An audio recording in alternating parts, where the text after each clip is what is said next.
Right on. Yeah, I get stuck at the very base, just at the very beginning of this, that I get frustrated because I listen to these debates and stuff, and I hear, Christians are basically arguing. I get stuck at the whole the Bible is the Word of God thing. I know you're probably annoyed with this kind of basic atheist. I'm not an atheist, but I kind of get stuck there because I never hear a satisfying answer. Well, what's the problem with, ultimately the quote Word of God is identified in John 1 as the second person of the Godhead. It's the actual living person of Christ. It's not, but in a lesser sense, we could say that the Bible is quote the Word of God in the sense that it reveals things about the Messiah or the Logos. Yeah, but I'm still stuck at, you're referring back to the book as proof that the book is the Word of God. So I didn't make that argument. When did I say that the book proves the book? Well, you just quoted John something or another. I'm telling you our position about what the Word of God is in its strictest sense. It's not the book. It's the person. A person is not a book. But in a lesser sense, it's a reference also to the text. But the text revealed the person, just like if somebody wrote a letter to you about me. Could you say, well, do I know Jay? Well, you know me in the sense of reading the letter about me, but that's different from knowing me directly. Right. Okay. So it's, and you're using that analogy to say that the gospel of the apostles is sort of the letter that you're kind of referring exactly. to. And so these people are talking about, and so we kind of gather who God is and who Jesus was based on sort of a triangulation of these different accounts, and that's who Jesus is derived, from messianic prophecies, the claims, and all of that. But the proof for why that religion is the case versus others, I would argue, or atheism or whatever, I would argue the transcendental argument is the strongest proof for that.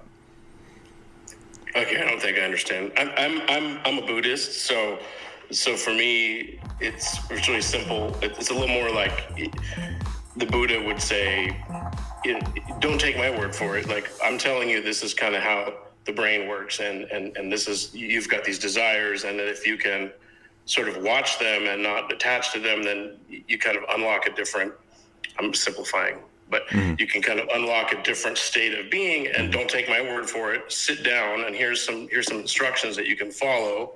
And then you can follow those instructions and then experience it for yourself or not. But go figure it out, test it yourself and see whether it works. I think the problem with Buddhism, as I understand it, I'm not an expert in it, I've just kind of had a few interactions and read a little bit. I think the main problem with most of the Far Eastern religions in general is that they really end up denying fundamental principles of logic. They would say that's, quote, Western. And so at root, there's almost an acceptance of contradictions and absurdities. And if that's the case, then you can't do debate at all, because debate presupposes abstract invariant principles of logic and critical thinking. And if Buddhism is true, those things don't really exist in some concrete way. So if Buddhism is true, you can't debate. I've never heard that argument. Could you elaborate? Okay, so do you think that there are, as a Buddhist, universal laws of logic? Yes. Okay, where are they? How do they exist? Where do they come from? I think it's. Yeah. I'm not. You're gonna be able to out-debate me on Aristotelian logic or whatever. Well, any kind. It seems, from what I understand, I've been into the Buddhism thing for 2 decades. That he's actually quite logical. He's basically saying cause and effect.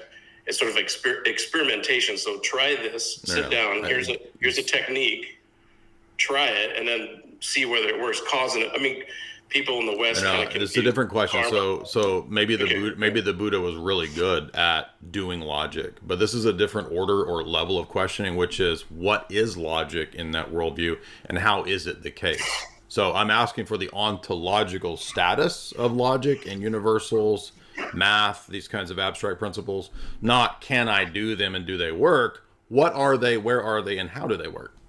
I don't think I have a good answer for that. What would you say in the? Well, in Christianity, there is an example for that. There's an answer for that because God is a personal being and not an impersonal absolute like in Buddhism. And so reality, the life, the world that we're in has meaning. It has a telos. It has intentionality. And I would argue if Buddhism is true, as far as I understand it, there is no meaning, telos, or intentionality in the world.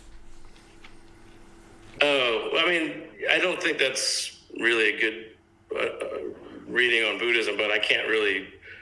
I'm not knowledgeable enough on the logic, kind of giving an epistemological. Well, okay. I mean, is there purpose? Is there purpose in the world? Is there telos?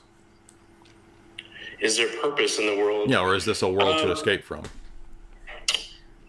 Yeah. Okay. I see. I think I see where you're getting at.